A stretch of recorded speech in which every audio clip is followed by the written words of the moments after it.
प्रणाम। आप सभी का स्वागत है मेरे चैनल में। तो इस वीडियो में हम देखेंगे कि गुरु पूर्णिमा कब है और इससे जुड़ी कथा क्या है। आषाढ़ महीने की पूर्णिमा को गुरु पूर्णिमा और व्यास पूर्णिमा के नाम से जाना जाता है। हिंदू धार्मिक मान्यताओं के अनुसार इस दिन श्रीमद् भागवत, महाभारत, ब्रह्मसूत्र, मीमांसा के अलावा 18 पुराणों के रचयिता माने जाने वाले महर्षि वेदव्यास का जन्म हुआ था। इन्हें सनातन धर्म में प्रमुख गुरु का दर्जा प्राप्त है। इन्हीं के जन्म दिवस को गुरु पूर्णिमा के तौर पर मनाया जाता है। इस बार गुरु पूर्णिमा 24 जुलाई को मनाई जाएगी। प्रत्येक वर्ष हिंदू वर्ष के चौथे महीने आषाढ़ की पूर्णिमा तिथि को गुरु पूर्णिमा मनाई जाती है। इस साल ये पर्व 24 जुलाई को शनिवार के दिन मनाया जाएगा। पंचांग के अनुसार पूर्णिमा तिथि की शुरुआत 23 जुलाई को शुक्रवार की सुबह 10:45 से हो चुकी है और 24 जुलाई को शनिवार की सुबह 8:08 पर इसका समापन हो जाएगा। ऐसे में गुरु पूर्णिमा का पर्व 24 जुलाई को मनाया जाएगा। तो चलिए अब इससे जुड़ी कथा देख लेते हैं। महर्षि वेदव्यास का जन्म आषाढ़ पूर्णिमा को हुआ था। उनके सम्मान में ही हर वर्ष आषाढ़ शुक्ल पूर्णिमा को गुरु पूर्णिमा और व्यास पूर्णिमा का पर्व मनाया गया है। बहुत से लोग इस दिन व्यास जी के चित्र का पूजन और उनके द्वारा रचित ग्रंथों का अध्ययन करते हैं। बहुत से मठों और आश्रम में लोग ब्रह्मलीन संतों की मूर्ति या समाधि की पूजा भी करते हैं। पौराणिक कथाओं के अनुसार प्राचीन काल में महर्षि पराशर भ्रमण के लिए निकले थे।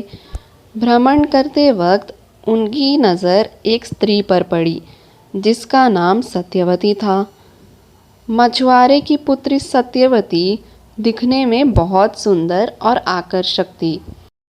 सत्यवती दिखने में तो बहुत सुंदर और आकर्षक थी, लेकिन उसके शरीर से मछली की गंध आती थी, जिसकी वजह से सत्यवती को मत्स्य गंध भी कहा जाता था।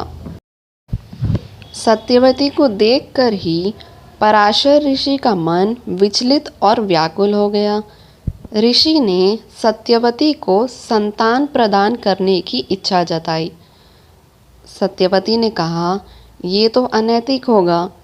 मैं ऐसे किस तरह आपके साथ अनैतिक संबंध बना लूं? मैं इस तरह के संबंध से होने वाले संतान को जन्म नहीं दे सकती। लेकिन पराशर ऋषि ने कहा कि ये संतान दिव्य होगा और सृष्टि में ये महानतम कार्य करेगा। ऐसे में महर्षि पराशर के सामने सत्यवती ने 3 शर्त रख दी। सत्यवती की पहली शर्त थी कि उन्हें संभोग क्रीड़ा करते वक्त कोई ना देखे। पराशर ऋषि ने इस शर्त को स्वीकार करते हुए तुरंत कृत्रिम आवरण बना दिया। सत्यवती ने दूसरी शर्त रखी कि उसकी कौमार्यता कभी भी भंग ना हो। ऐसे में ऋषि ने आश्वासन दिया कि बच्चे के जन्म के बाद भी उसकी कौमार्यता भंग नहीं होगी। साथ में यह भी कहा कि होने वाला संतान महान ज्ञानी होगा। सत्यवती ने पराशर ऋषि के सामने तीसरी शर्त रखी कि उसके शरीर से आने वाली मछली की गंध के स्थान पर फूलों की सुगंध में परिवर्तित हो जाए। ऋषि ने सत्यवती की इस शर्त को भी स्वीकार करके तथास्तु कह दिया और सत्यवती के शरीर से आने वाली मछली की गंध समाप्त हो गई और मत्स्य गंधा से वहाँ सुगंधा बन गई।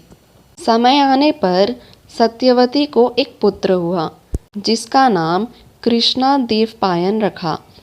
यही कृष्णा आगे चलकर वेदव्यास के नाम से प्रसिद्ध हुए। महाभारत काल में माँ के कहने पर महर्षि वेदव्यास ने विचित्र वीर्य की रानियों के साथ एक दासी के साथ भी नियोग किया, जिससे पांडवों, धृतराष्ट्र और विदुर का जन्म हुआ। वेदों के विस्तार के कारण ये वेद व्यास के नाम से जाने जाते हैं। वेद व्यास ने चारों वेद के विस्तार के साथ साथ 18 महापुराणों तथा ब्रह्मसूत्र का भी प्रणयन किया।